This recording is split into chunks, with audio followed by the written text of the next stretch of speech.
we're finding that there are historically high levels of violence being perpetrated against persons on account of their race, their ethnicity, their religion, their sexual orientation.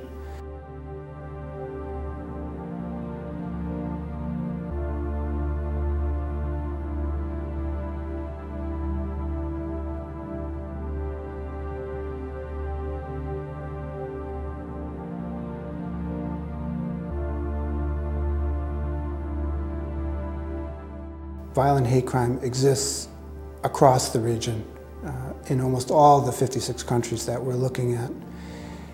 And that ranges from a place like Russia, where there's a very serious problem and we see a weak government response, to a place like Ukraine, where there is a growing problem in racist violence, yet the government has acknowledged this to some extent, taken some steps to address it, but needs to do a lot more, to places like France, Germany, UK, and the United States that have pretty aggressive responses to the problem, yet they can be doing more as well. And we outline several specific things in our report.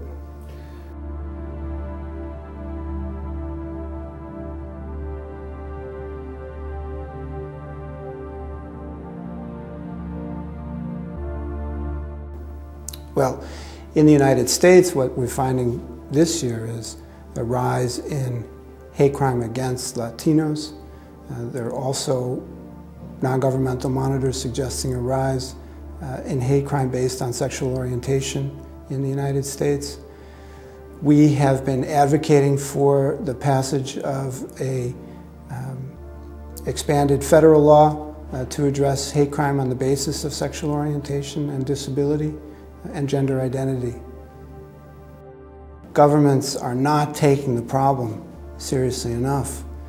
Many European governments are downplaying the problem or don't even admit that there's a problem at all. Their criminal laws are not adequate to deal with the situation.